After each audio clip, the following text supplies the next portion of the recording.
सभी किसान साथियों का एक बार फिर से आपके अपने YouTube चैनल पर स्वागत है। किसान साथियों, उम्मीद करता हूँ आप सभी बहुत अच्छे होंगे। अगर आप चैनल पर पहली बार आए हैं तो चैनल को सब्सक्राइब कर वीडियो को लाइक कर दीजिएगा और अपने मित्रों को शेयर कर दीजिएगा। इस वीडियो के माध्यम से आज मैं आपको बताने वाला हूँ कि आप आलू की उन्नत सफल खेती किस तरीके से कर सकते हो और प्रति एकड़ 200 क्विंटल तक का उत्पादन आप किस तरीके से ले सकते हैं। किसान साथियों, जहाँ हम पारंपरिक तरीके से आलू की खेती करते हैं तो वहाँ पर हमें 50 से 60 कुंटल ही उत्पादन मिल पाता है, लेकिन इसमें हम थोड़ा सा ही बदलाव कर दें अगर तो निश्चित ही हमारा जो उत्पादन है वो दुगना हो जाता है। किसान साथियों, तो आज हम इसी विषय पर चर्चा करने वाले हैं कि आप उन्नत खेती किस तरीके से कर सकते हो। इस वीडियो के माध्यम से हम चर्चा करेंगे कि आलू की उन्नत खेती करने के लिए किस तरीके की भूमि का चुनाव हमें करना चाहिए, टेम्परेचर क्या होना चाहिए, जलवायु किस तरीके की होना चाहिए, इसके अलावा खेत की तैयारी हम कैसे करें, कौन से इसमें हम खाद डालें, खरपतवार नियंत्रण किस तरीके से हमें करना चाहिए, इस पर शेड्यूल हमें कैसे रखना चाहिए, ये सारी चीज़ों पर आज हम डिस्कस करने वाले हैं। इसलिए वीडियो के लास्ट तक आप बने रहिएगा। किसान साथियों, अगर आप हमारे बताए हुए तरीके से खेती करते हैं तो निश्चित ही आपका उत्पादन 200 क्विंटल तक आप ले सकते हैं। किसान साथियों, सबसे पहले बात आती है कि हमें किस तरह की भूमि का चुनाव करना चाहिए।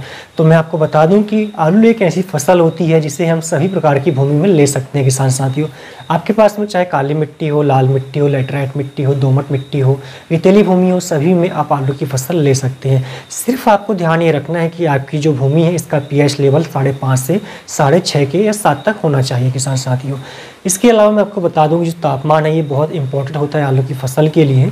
अच्छा अंकुरण के लिए आपको 19 से 20 डिग्री सेल्सियस का तापमान भूमि का होना चाहिए। किसान साथियों, इसके अलावा अच्छी ग्रो करने के लिए फसल को 25 से 30 डिग्री का तापमान होना जरूरी है। यदि 30 डिग्री से ऊपर का तापमान जाता है तो हमारी जो फसल होती है ये ग्रो करना बंद कर देती है और हमें अच्छा उत्पादन नहीं मिल पाता है। तो टेम्परेचर का विशेष ध्यान रखिएगा किसान साथियों। इसके अलावा हमें खेत की तैयारी किस तरीके से करनी है, अगर इस पर हम बात करें अगर तो जैसे ही हमारा खरीफ का मौसम समाप्त होता है फिर हम आलू की फसल लगाना शुरू करते हैं। किसान साथियों, तो जो पुरानी फसल के हमारे अवशेष हैं उन्हें हमें पूरी तरीके से पहले नष्ट कर लेना है। इसके अलावा जो खरपतवार के बीज हैं, खरपतवार, उन्हें भी हमें नष्ट कर लेना है और खेत के चारों ओर हमें पर्याप्त साफ सफाई बनाए रखनी है। किसान साथियों, इसके अलावा हमें इसे गहरी जुताई करना है। खेतों की कल्टीवेटर के माध्यम से आप जुताई कर सकते हैं। किसान साथियों, इसमें आप 3 कल्टीवेटर चलाइएगा। हर एक कल्टीवेटर चलाने से बीच में जो अंतर आएगा आपका वो 2 से 3 दिन का अंतर आप रखिएगा ताकि आपकी जो भूमि है अच्छे से सूख जाए। कल्टीवेशन के बाद में किसान साथियों रोटावेटर से आप भूमि को समतल कर लीजिएगा, भुरभुरी कर लीजिएगा। इसमें आप गोबर की सड़ी हुई खाद 10 टन प्रति एकड़ के हिसाब से जरूर मिलाइएगा। यदि आपकी भूमि में दीमक वगैरह लगते हैं तो इसमें आप ट्राइकोडर्मा की 2 किलो मात्रा मिला सकते हैं। किसान साथियों, उन्नत किस्में हैं उनमें आप लगा सकते हैं। किसान साथियों, खूफी जीवन करके आती है एक वैरायटी, वो लगा सकते हैं। इसके अलावा खूफी चंद्रमुखी करके आती है, वो भी लगा सकते हैं। फिर खूफरी खासी गारो करके आती है वैरायटी, यही बहुत अच्छी है। किसान साथियों, इसके अलावा खूफरी चमत्कार लगा सकते हो। उसके अलावा खूफरी अलंकार, ये बहुत अच्छी वैरायटी है, इन्हें लगाकर भी आप अच्छा उत्पादन ले सकते हैं। किसान साथियों, पिछले कुछ वर्षों से ये वैरायटी बहुत अच्छा उत्पादन दे रही है, तो इन्हें लगाकर आप अच्छा उत्पादन ले सकते हैं। इसके अलावा हम सिंचाई की बात करें अगर तो आपके पास सिंचाई के जो भी साधन उपलब्ध हो, जैसे स्प्रिंकलर से भी आप सिंचाई कर सकते हो, ड्रिप से भी कर सकते हो, या खुली सिंचाई भी आप कर सकते हैं। किसान साथियों, अगर हम बात करें कितने दिनों के अंतराल में हम सिंचाई करना चाहिए तो ये भूमि पर डिपेंड करता है। तो यदि आपके पास में अच्छी भूमि है तो आप इसमें 10 से 12 दिन के अंतराल में सिंचाई कीजिएगा, या थोड़ी हल्की भूमि है तो 8 से 10 दिन के अंतराल में आप इसकी सिंचाई कर सकते हैं। किसान साथियों, इसके बाद में लगाने के तरीके की हम बात करें अगर तो इसे हम समतल भूमि पर भी लगा सकते हैं और सिडल के माध्यम से भी लगा सकते हैं, क्यारी बनाकर। किसान साथियों, तो ध्यान रखिएगा यदि हम समतल भूमि पर लगाते हैं तो इसमें हमें मिट्टी चढ़ाने की आवश्यकता होती है और सिडल के माध्यम से अगर हम लगाते हैं तो मिट्टी चढ़ाने की इसमें हमें आवश्यकता नहीं होती है। किसान साथियों, जब हम इसमें लगाएं, कतारों में लगाएं अगर तो हमें कतार से कतार की जो दूरी रखनी है वो हमें लगभग 2 से 2.5 फीट की रखनी है। किसान साथियों, और जो मेड़ की ऊंचाई है वो हमें लगभग 8 से 9 इंच रखनी है। किसान साथियों, और इसमें 5 से 6 इंच की गहराई पर हमें बीज को लगाना है और बीज से बीज की दूरी रहेगी वो आपको लगभग रखना है 6 से 8 इंच की। किसान साथियों, इसके अलावा प्रति एकड़ बीज दर की हम बात करें अगर तो ये बीजों के आकार पर डिपेंड करता है। यदि मध्यम आकार के बीज हैं तो लगभग 8 से 10 क्विंटल प्रति एकड़ में आपको बीज लगाने के लिए आवश्यकता पड़ती है। किसान साथियों, के बाद में आता है खरपतवार नियंत्रण हम किस तरीके से करें। तो किसान साथियों, मैं आपको बता दूं खरपतवार नियंत्रण करना बहुत आवश्यक है। आलू की फसल में चौड़ी पत्ती, सांकड़ी पत्ती के खरपतवार ज़्यादा देखने को मिलते हैं। अगर इनका समय पर नियंत्रण नहीं किया गया है तो ये पौधे से प्रकाश के लिए, पोषण के लिए हर चीज़ से कंपटीशन करते हैं और जो पौधे को पोषण मिलना चाहिए वो पर्याप्त इसे नहीं मिल पाता है।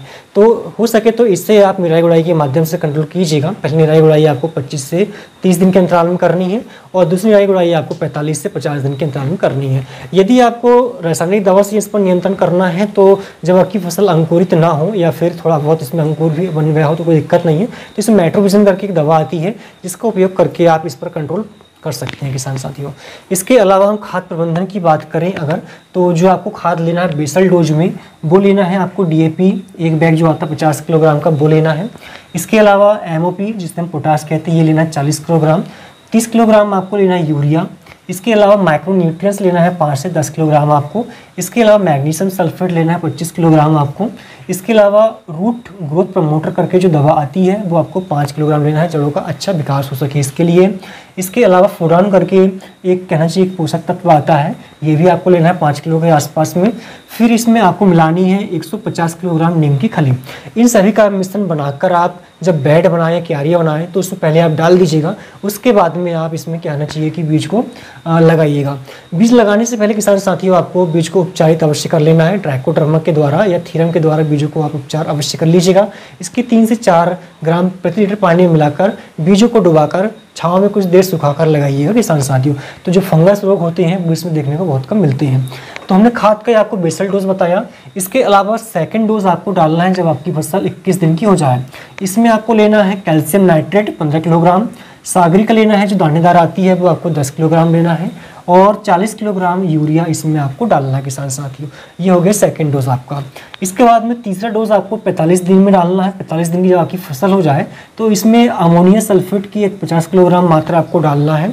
इसके अलावा एक बैग आपको NPK डालना है जिसमें 10-26-26 का अनुपात होना चाहिए, ठीक है। इसमें 50 किलोग्राम की मात्रा लेना है। इसके अलावा 5 किलोग्राम माइक्रोन्यूट्रिएंट्स, 2 किलोग्राम बोरान और 10 किलोग्राम यूरिया, इन सभी का मिश्रण बनाकर आपको जब आपकी फसल 45 दिन की हो जाए तब आपको डालना है। खाद की 3 डोज डालने के बाद में आपको आगे कोई खाद डालने की आवश्यकता बिल्कुल नहीं पड़ेगी और आप देखेंगे कि आपकी जो फसल है वो बहुत अच्छा ग्रो करेगी किसान साथियों। किसान साथियों आलू की फसल को सबसे ज़्यादा नुकसान कीट और रोग के द्वारा होता है, तो हम देख लेते हैं कि इसमें कौन कौन से कीट और रोग लगते हैं। तो देखिए इसमें जो रोग होते हैं कीट होते हैं aphid, thrips, plant hopper, leaf hopper, इसके अलावा डैम्पिंग ऑफ आदि कीट इसमें देखने को मिलते हैं।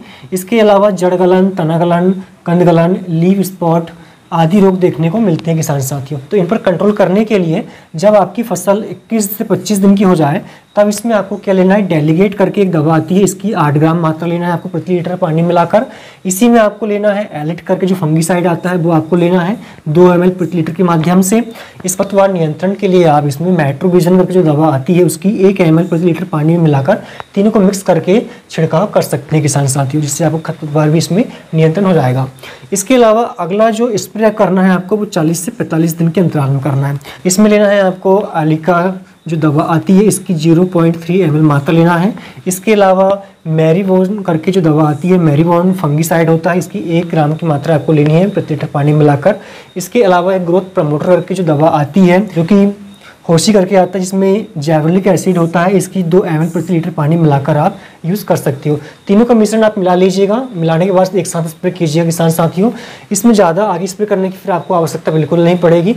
तो इस तरीके से अगर आप खेती करते हैं तो निश्चित ही आपको अच्छा उत्पादन देखने को मिलेगा। उम्मीद का जानकारी आपको पसंद आई होगी। अगर वीडियो पसंद आए तो लाइक जरूर कर दीजिएगा, मित्र को शेयर कर दीजिएगा और कमेंट्स करके आप बताइए कि वीडियो कहाँ से देख रहे हैं। धन्यवाद।